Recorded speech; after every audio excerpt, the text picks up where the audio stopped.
What's up, everybody? Welcome to the TKO podcast. Thank you. I appreciate y'all being here. Thank you. Let's get into it. It's been a week since our last episode. We're just doing the weekly check-in. Last week was a great week. Fun week. We'll go day by day. All right, Monday. Started off the work week good. Comedy-wise, I did 3 sets last week. I did 3. Monday, I did the open mic in Opelika at Rock and Roll Pinball, and it was dead. There was no one. There was like barely anyone in the audience, so it wasn't a great rep. But I got to get out and support my local scene. Then Wednesday, I drove up to Birmingham, Alabama, to do the Hack and Forth at the Stardome, the largest comedy club in Alabama, a famous club that's been around for 40-something years, I think. And that was a really cool experience, getting to do stand-up in the main room at the Stardome. It was really sick. And they were trying to figure out the order before the show, and one of the guys who was like originally supposed to go first, a Birmingham comic named Brennan Stone, who's really funny, and I enjoy hanging out with Brennan. It was cool to get to hang with him at the show, and all the other Birmingham comics. It was cool to get to, because I don't get to see them that often, but it's always good traveling around and seeing buddies in different scenes. But Brennan was supposed to go first. He was like, I don't want to go first. I have to see how the crowd, like, I need to get a read on the crowd first. And like, nobody wanted to go first. And I was like, y'all know my stance on going first. I was like, send me, dog. I am willing. I love going out there first. I get a chance to set the tone. I'm starting off the show. I'm coming out swinging. Really, really get them. Travis even said, he's like, I love Scott as the opener, because some people aren't sure like what they can say with the crowd, and Scott will go out first and he'll cover all the bases. We'll see where the crowd stands at the end of my set, because I'm throwing a lot of stuff at them. We were doing a panel show, kind of like Kill Tony, but it's 3-minute sets. In my 3-minute set that I opened up with, the first joke was about my college football joke, which is kind of a pedophilia joke. I did my therapy joke, which I kind of wish I did my gift card joke. I just didn't. It wasn't ready yet. I just wrote it like last week. But the gift card joke is banging. That's like one of my new favorite ones I wrote within the last week. But I did the therapy joke, which is about male suicide, and I call them pussies, like the male suicide rate. And then I did my drinking games. I was like, I have to do the Kobe Bryant joke. I have to do like my most famous joke, since it's my first time at the Stardome.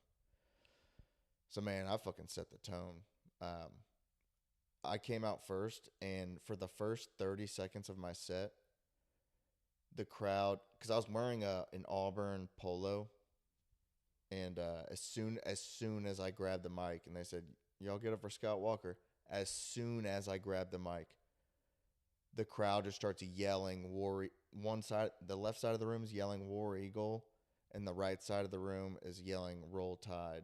And then like someone in the middle yelled LSU or some shit. Like the room just erupted. It was like 100 people. It was a predominantly black room, and they were, for the first 30 seconds of my set, at least 30 to 40 seconds, they were just yelling about colleges. I think it was probably about 30. It's probably like 20 to 30 seconds actually. It was a long little break of them yelling though. It was probably like 20 to 25 seconds. And as soon as they started yelling, I was like, I just got to let them get this out of their system. Like, I'm not going to try to like calm them down or tell them to be quiet. I played it like a veteran. and it worked really well. I just grabbed the mic and I was holding it, and I was like, I'll start when once they get quiet. You know, let them get this out of their system. And then as soon as they started to quiet down, I was like, nice. I've divided the room already, and that got a pop. People were like, hell yeah. And then I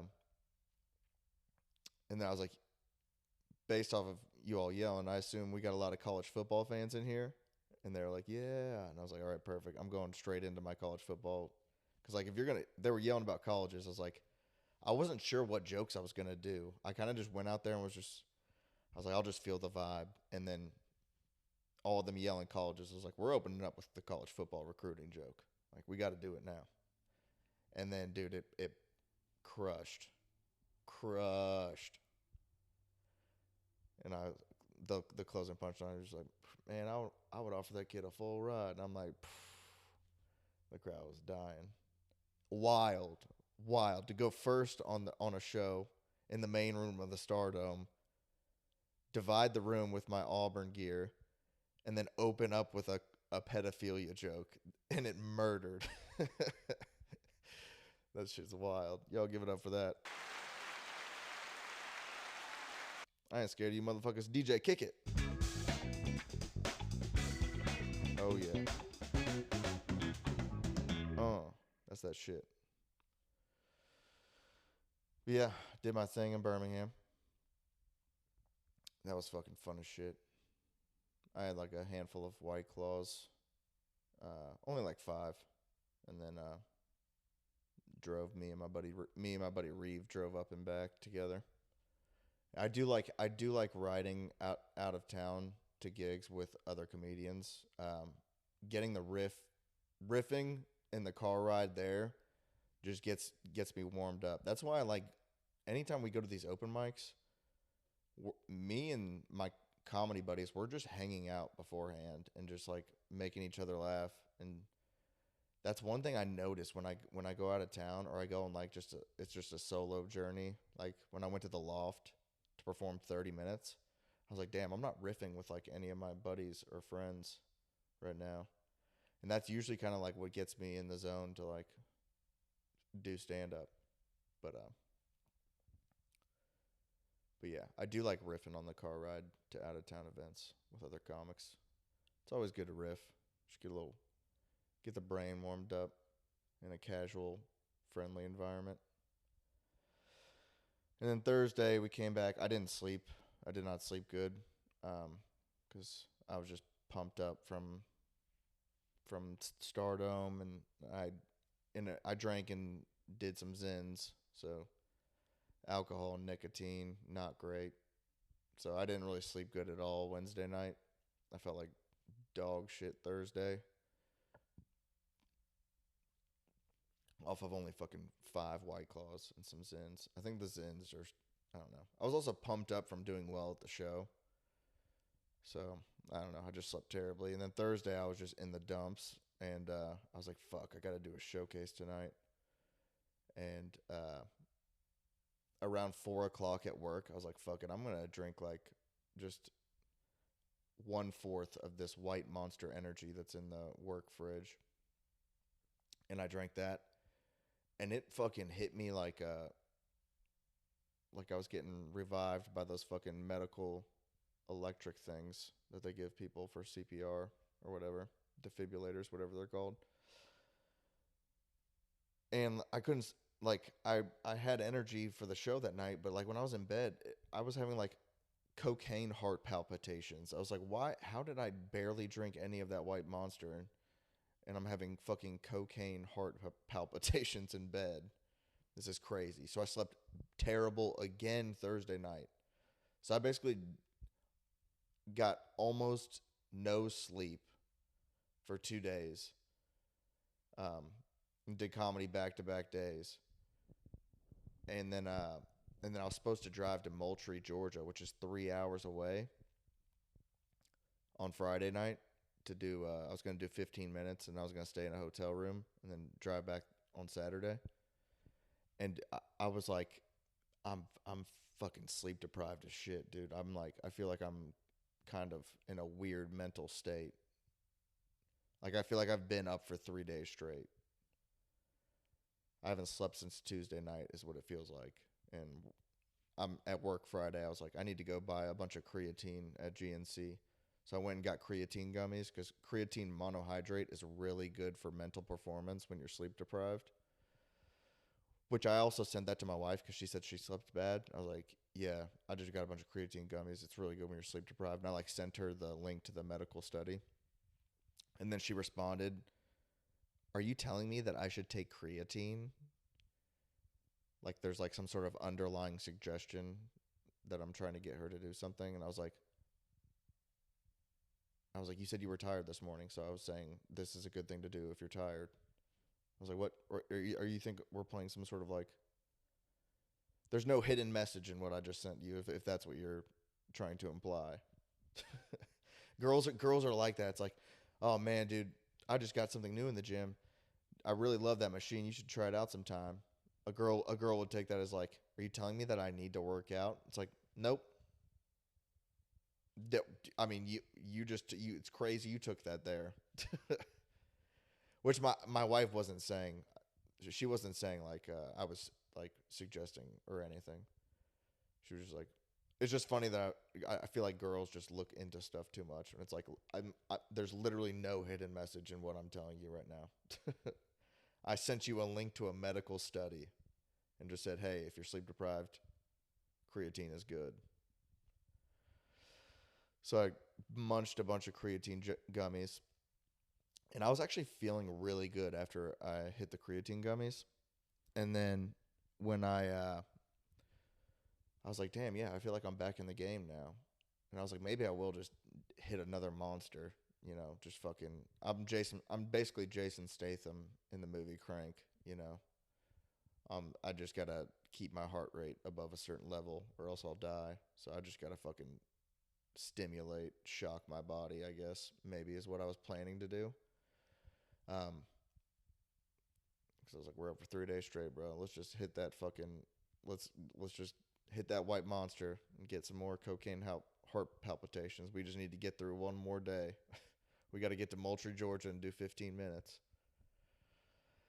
But shortly before, I was like planning on hitting that white Monster Energy drink. I walked outside, and it was raining, so I couldn't go for a walk like I usually do. So I went and sat in this like covered patio with just like a park bench, and I was just looking out into the field that has a bunch of like trees on the other side of it. And as I was looking at the trees, I was like, I kind of think I'm hallucinating. I think I'm hallucinating a little bit.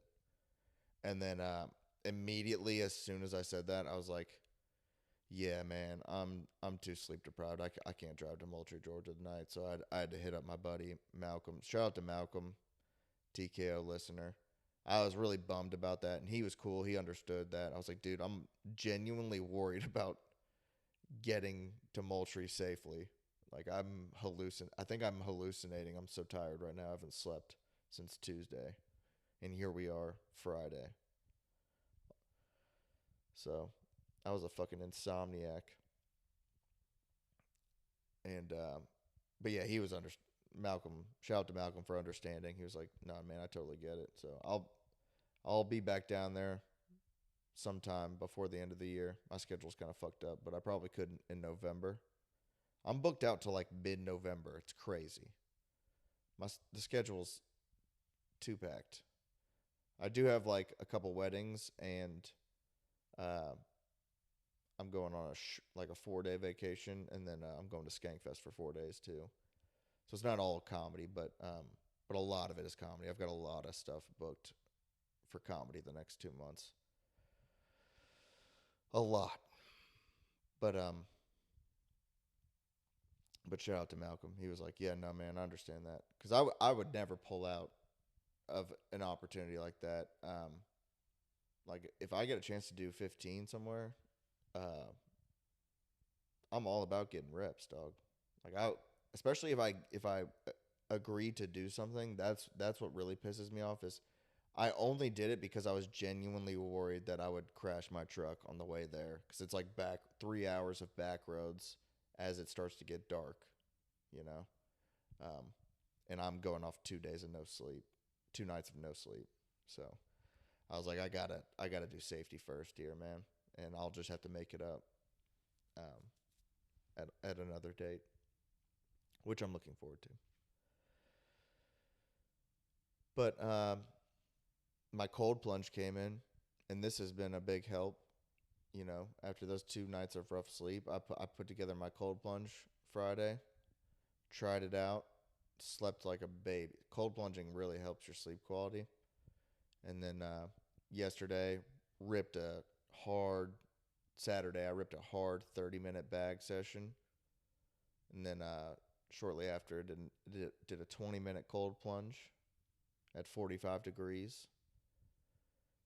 Felt fucking phenomenal, and I did that again today. Um, I went for a 7 mile run and did a 20-minute cold plunge after, and then shortly after that I did a 20-minute Epsom salt bath. Oh yeah, I did Epsom salt bath yesterday too. But yeah, dude, I feel like I'm on cloud nine right now. I feel like I'm on some sort of morphine. You go for. I've done like hard kickboxing rounds and ran 7 miles this weekend. I feel fucking great, dude. I feel fucking great. And then the ice bath for recovery and the Epsom salt bath, just man, Maron, fuck you talking about, bro? There's nothing better. Been sleeping good this weekend. I need to be training hard. I think that's the most important part about my sleep quality is I need to be training hard. Um, because I need to get into bed like, boy, we got our ass kicked today with that workout. You know, if I'm not letting if I'm not working out the machine, bruh, my body's a machine. If I have gas in the tank when I get in bed at night, it just doesn't feel right. Like I need to be working harder. My body's like, hey man, we need to. Are we gonna do something difficult? We usually do something difficult every day. So I don't know why you're getting in bed when you ain't worked out hard today. So last week I was doing just like some shadow. I wasn't going too hard. Um, I did some lifts. Actually, Monday I did a good lifting session. Slept good Monday. But toward when I got like three showcases back to back, Wednesday, Thursday, Friday, I kind of just did like little shadow boxing, double end bag work. I didn't really go crazy hard. I think that's why I was trying to conserve energy for the stand up later on that night. Um, but I feel like I can just empty the tank. I feel like going for a run or doing kickboxing rounds, just really just doing a hard ass workout. I feel better on stage. I'm just more chilled out and zen, like I am right now. So I do like going for like a 5K jog before a set. It's always nice. But last night I went to my buddy's party, JD McKenna. He had a party here in town, and some of my comedy buddies pulled up. Bryson, Charlie Guerrero, Travis Johnson, Tyler Fromby, and we were just riffing there, having a good time. It's funny combos, and I did drink some last night. I woke up kind of hungover, but I mean, you go for a 7 mile run, and that hangover goes away pretty fast. But last night, yeah, I was drinking high noons, and in the middle of the party, I was like, hey, I might walk, cause like parallel to JD's apartment is right across the street is a package store, liquor store. So I don't know, why do they call it package store? It's like, oh yeah, there's alcohol. Because they usually also like put it in like it has to be in a brown bag when you leave. It's like, oh yeah, we're selling packages. That's what we're selling. It's like, bro, it's a liquor store. I don't know. There's probably some reason behind that. Some old prohibition slang. Um, but I walked over to get some more high noons, and then I was just joking around with Charlie on the walk. It was like literally just a 1 minute walk. Like we could see the apartment from the package store. And as we were crossing the road, the party was like a fundraiser for Palestine, or for specifically for a family in Palestine that like somebody has a relationship with in Auburn. So it's like raising money for a family, and I ended up donating. I gave like $100. Um, they raised 350 in total, and 100 of it was me, dude. It's about 30%. I've hit my quota on charitable donations very well this year. Um, I've given away thousands of dollars to charitable things. It's something I try to do every year. But I smoked. I was like, I mean, by summer I was already like twice my quota. Like I've already donated, I think, more than I can write off tax wise. Um, by like several $100s. But so yeah, I did donate. But when I was crossing the street, I was just drunk and I just held up my high noons. I went Palestine, and this black dude that was at he's like a tall black guy at the gas station in front of JD's apartment. Started walking over and he was like, "Hey man," he was like, "Don't be yelling out stuff like that." He like came over to like check me on like yelling Palestine, and I was like, "Yeah man, I was just fucking around. I'm drunk." And I was like, "What's up? My name's Scott. This is Charlie." And it, I was like, "I think this is just like some homeless black guy. I don't know. He doesn't have a car and he's hanging around this gas station." And we were just talking shit, but he did seem nice. So we were just talking and having a good time. When he did walk up though, there was a millisecond where I was like, "Ah man, I might have to knock this dude out real quick," because I don't know. It seemed like he was coming over to check me on saying Palestine, and I was like, he might feel some type of way. And Charlie was telling Travis, because Travis was like, "I thought y'all were about to get into it," because he came. We were talking for a couple minutes. Um, Travis was like, I was about to jump over the fence," and then Charlie was like, "Yeah, no, I wasn't worried at all because I was walking with Scott." But I was like, "Yeah, man, I don't really want to knock this guy out." I was like, "Let me just talk to him first," and we just had like a funny conversation. And then he's like probably in his 30s or like late 30s. No, he's probably late 30s, early 40s. He could be in his 40s. He could easily be in his 40s. Um, probably 30s. But he was I was like, "Hey man, we're just hanging out at this party right here on this balcony. If you want to come." And so I just invited a homeless guy to my buddy's party that I just met at the gas station in front of his place. And he came. And he stayed there the whole time, and he was talking to everybody. And he did confirm he was homeless, because I was telling him, I was like, "Man, you're funny. You should come do an open mic." And he was like, "Man, I can't come. I don't have a car. I'm homeless. I live like over here down this road. I don't have a house." And I was like, "Oh shit. Well, maybe we'll come do comedy around here." But he did confirm he was just a homeless dude. And I was like, "That's crazy that I just brought this homeless guy to this party." And he's talking to everyone, and everyone was like, probably thinking, "Who is this guy, and who does he know? Who invited him?" But he talked to everybody at the party, and he was getting trashed. He played beer pong. He wanted to play with me, and when I was out talking with my buddies, and uh, I was like, "Does anyone want to fill in for me?" And he like looked over and he was like, "Hey, bro, you come over here." And then and this girl who kind of seemed like she was a lesbian. She was dressed very masculine, and she was like, "Did you just call me bro?" And she was like, "Hell yeah, I think." The, she was just like happy that she said, or he referred to her as like a man or something. I can't remember. He's like, "Hey, you man, come over here." And she was like, "Did you just call me a man?" And she was like, "All right, I guess I'll take it." um,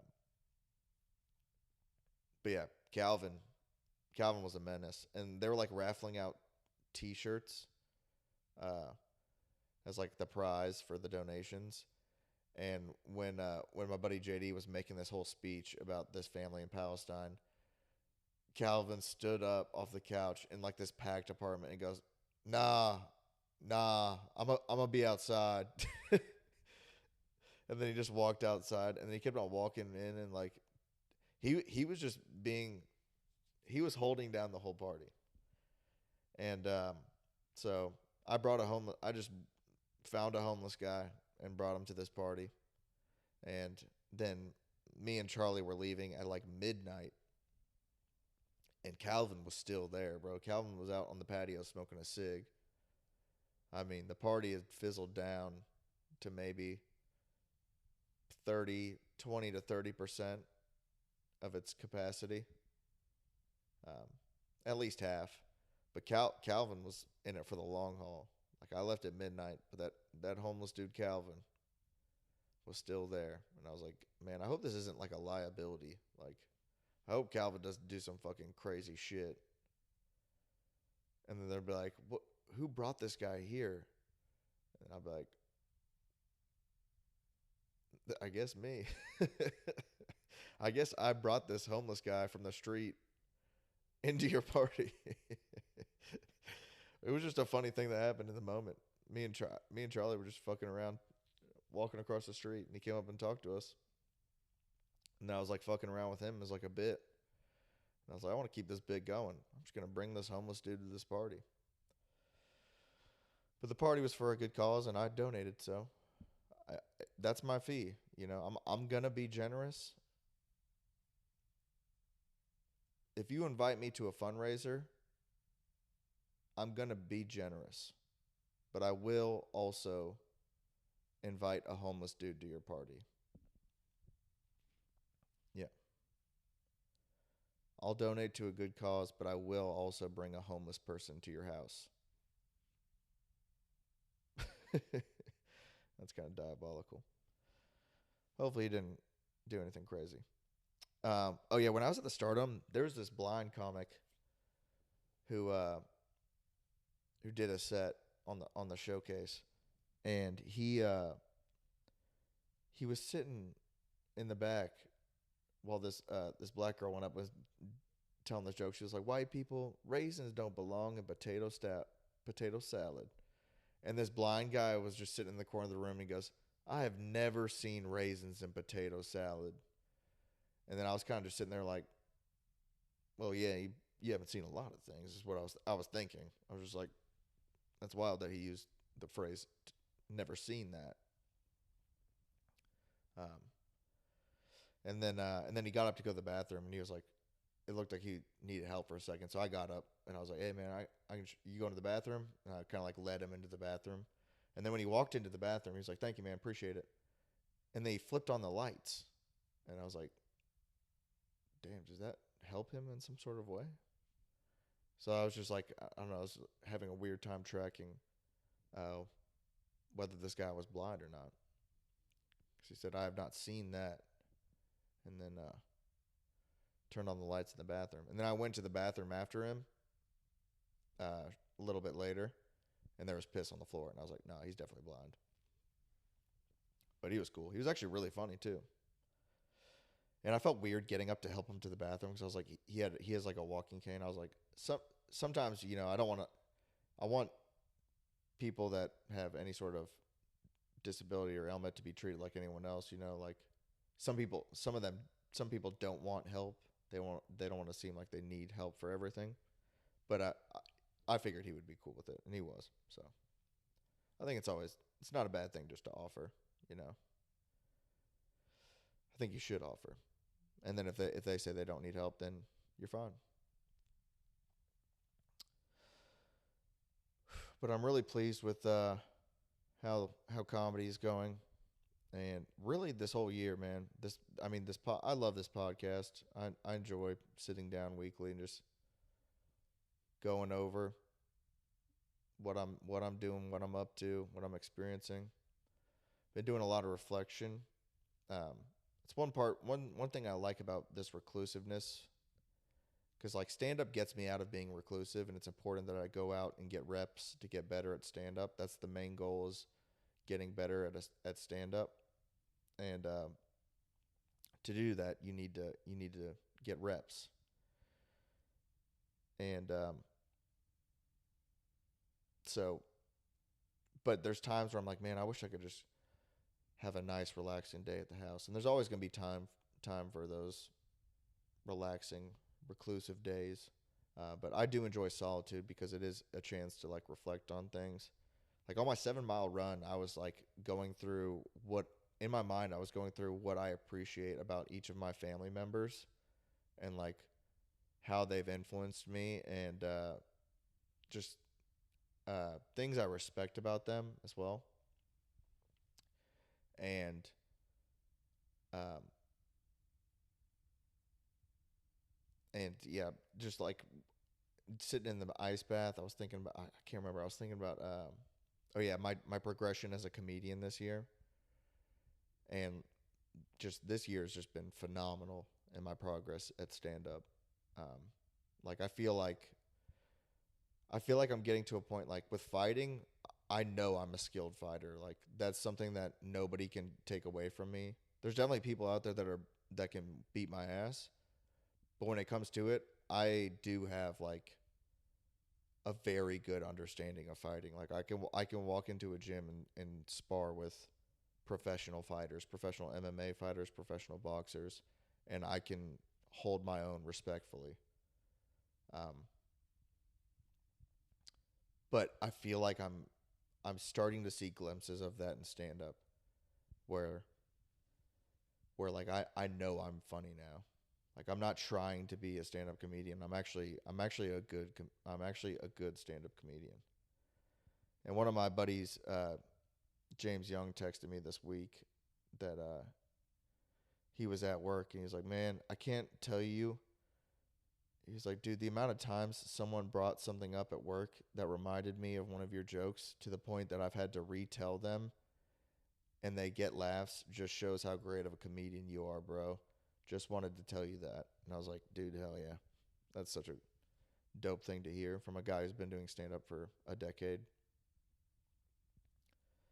And the most successful comedian in our local scene who's done the New York Comedy Festival, James Edgerton, was roasting a bunch of comedians on the show on Thursday. And when he got to me, he was like, "Well, Scott's maybe the one person in this room that's funnier than me." And I was like, "Dude, that's a fucking sick ass compliment." That he was like, "I can't really say much about Scott because he'll beat my ass. He's into MMA and he's so cute and handsome." And I was like, "Shut up, dude. You're crazy." But oh shucks, dude. Don't make me blush, bro. But he was like, "Yeah, he's actually like the." He said that during his set. He was like, "Yeah, he might be. He's the one guy on this room that's funnier than me, or the one comic on this lineup that's funnier than me." And I was like, I take that as a huge compliment. I don't think I'm funnier than him. We have different styles, and he's definitely way more seasoned and polished. He has over 10 more years than I do. Um, but for him to kind of like throw out a compliment like that, really, really meant a lot to me. Even just in like a silly, in the middle of his stand up set in front of a crowd, to say that, I was like, wow, um, that was a really cool thing to hear. But I'm looking forward to getting better. This week I'm going to Columbus on Tuesday, and I'm going back to Birmingham on Friday. I'm excited about that. Birmingham, I'm gonna go off on that one again. I'm gonna turn up. But I wanted to say about, you know, earlier I was talking about I would never call out of a set unless something was seriously wrong with me. Like I'm 2 nights of no sleep, sleep deprived, and I might die if I try to drive 3 hours in the dark. The the thing is like I don't want to miss out on reps and experience, because reps is what makes you better. That's the main goals of my hobbies right now is I want to get better as a podcaster because I really love podcasting and I love this podcast.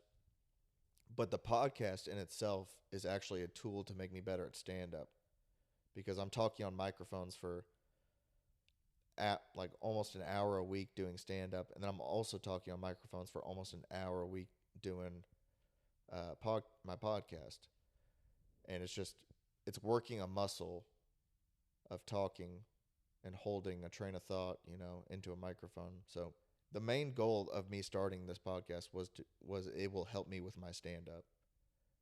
So it is a tool that I use to train for stand up. And I'm not even like running bits on you guys. I'm just talking because it's a different art form. But with stand up, the main thing with stand up to get better at stand up, it's like fighting. Like if you want to get better at fighting, you got to spar. Like you got to fight. You can do a bunch of different. You can hit the heavy bag. You can do drills. But when it comes to real fighting, nothing is going to make you better at fighting than fighting. Like you got to do what you got to do. And competing is important. And you're competing with yourself. Like there's comics that miss reps. I do everything in my power not to miss a rep, especially locally. Um, I'm out here, dog. I'm out here in these streets getting reps. Like I don't miss reps. Period. That's how you get better. Because I heard somebody talking about they were really good at basketball, and they were like he was like a finance guy now, and he was like, I actually broke down mathematically why Kobe Bryant is better than me at basketball, and it sounds like a funny thing to say, but he was like, no, I really looked at it. I was like, I think he said by the time we graduated high school, he had played over 3,000 more basketball games than me, and it's like that just goes to show like you can't if you're not competing like that, if you're not out here, the universe rewards hard work. The universe rewards hard work. So mathematically, it wouldn't be right if this guy got into the NBA playing over 3,000 less games than Kobe Bryant. It wouldn't do justice. Like that's not how it works. You have to put like that's just games too. That doesn't include practices and all that. The universe rewards hard work. So if you want to get better at something, you got to fucking put in the work. And that's what it is with MMA. You got to compete. You got to compete. And sometimes I'm getting stressed out about shows, and I'm just trying to focus on being present and just remembering that it's not that serious. It's not that serious. People tend to build things up in their own head when it's like no one's gonna remember. You could have a good set or a bad set, walk away. It's not as big of a deal as you make it in your mind. Fear and stand up is not like fear and fighting. Because like I used to get pre-show nerves. The same pre-show nerves I get for stand up, I used to get for fighting. But I associate with those nerves with fighting and being like, oh, I'm actually going to feel pain. Like it does have that feeling is connected to fighting to me. So when I've experienced those feelings before comedy shows, I do expect like something painful is going to happen, but it always turns out good. Just got to be present and not worry. People always said Michael Jordan's best trait was that he didn't worry about shots before he had to take them. Just being present, living in the moment. Don't worry about a shot you're going to have to take in a game tomorrow. Just worry about that shot when you're taking that shot. That's all that matters. Just being present. I was getting pretty mad at myself, and I wrote down in my notes, your lack of enthusiasm is an insult to the art form. That was after my that was after my set on Monday at Rock and Roll, and I was like, damn, I just had like no enthusiasm. I wasn't really into that, and I just wrote that down to remind myself, bro. Respect the art form. Don't come up there and do bullshit. I think that's gonna be the pod. All right, just remember, get out, compete. If you want to get better at something, you gotta get out and get some fucking reps at it. Attack that shit. The ones that get out there and fight every single day, those are the ones that, when it comes time for something, they're ready. You know, can't be lazy if you want to get better. If you want to get better at something, you gotta fucking do it. You gotta give it your best effort, and you gotta get out there day in and day out on, even when you don't feel like it. There's a bunch of times I'm doing stand up when I don't feel like it. I have to perform well. That's why I wrote down, it's like, hey man, your lack of enthusiasm is an insult to the art form. I don't care if you don't feel like doing it tonight. You have to do it. So do it well. We're trying to get better. So show up every day, even when you don't want to, and fucking get to work. Because we got to compete.